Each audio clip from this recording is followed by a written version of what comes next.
શું તમને ખબર છે મૃત્યુ આવવાના પહેલા ભગવાન માણસને કેટલાક ખાસ સંકેત આપે છે?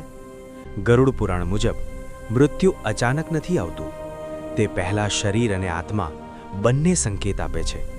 આજે અમે તમને એવા 10 સંકેત વિશે જણાવીશું જે જાણીને તમે આશ્ચર્યચકિત થઈ જશો. વિડિયો અંત સુધી જરૂર જુઓ, કારણ કે છેલ્લો સંકેત સૌથી રહસ્યમય છે.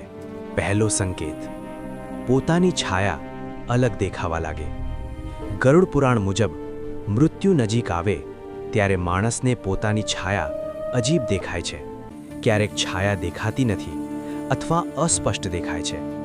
આ આત્મા અને શરીર અલગ થવાનું પહેલું સંકેત માનવામાં આવે છે. બીજો સંકેત, સપનામાં પૂર્વજ દેખાવા લાગે. જો તમને વારંવાર સપનામાં તમારા પૂર્વજ અથવા મૃત વ્યક્તિઓ દેખાય તો તે સંકેત હોઈ શકે છે કે આત્મા બીજી દુનિયા માટે તૈયાર થઈ રહી છે. ત્રીજો સંકેત, અચાનક શરીરમાં નબળાઈ. માણસ અચાનક ખૂબ નબળાઈ અનુભવવા લાગે છે અને કોઈ કારણ વગર થાક લાગે છે. આ આત્માની ઊર્જા ઓછી થવાનો સંકેત છે. ચોથો સંકેત, ભગવાનથી દૂર થવાની લાગણી.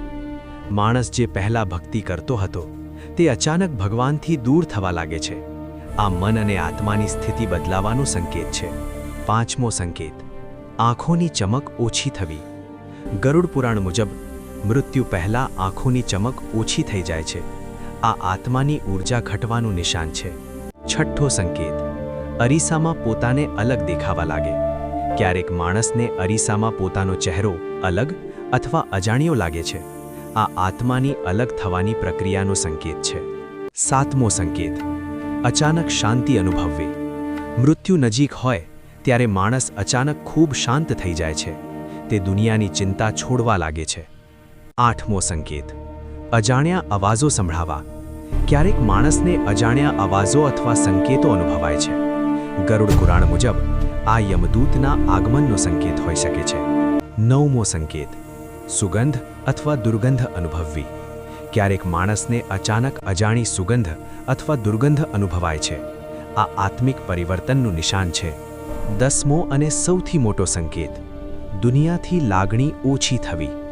માણસને દુનિયાથી મોહ ઓછો થવા લાગે છે. તેને સમજાય છે કે હવે સમય નજીક છે.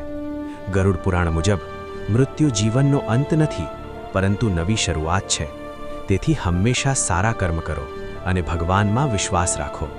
જો તમને આવી રહસ્યમય અને ધાર્મિક માહિતી ગમે છે તો વિડિયો લાઇક કરો, ચેનલ ગુજરાતી અવનવી વાતોને સબસ્ક્રાઇબ કરો અને બેલ આઇકન જરૂર દબાવો. કમેન્ટમાં જરૂર લખો, ઓમ નમઃ શિવાય.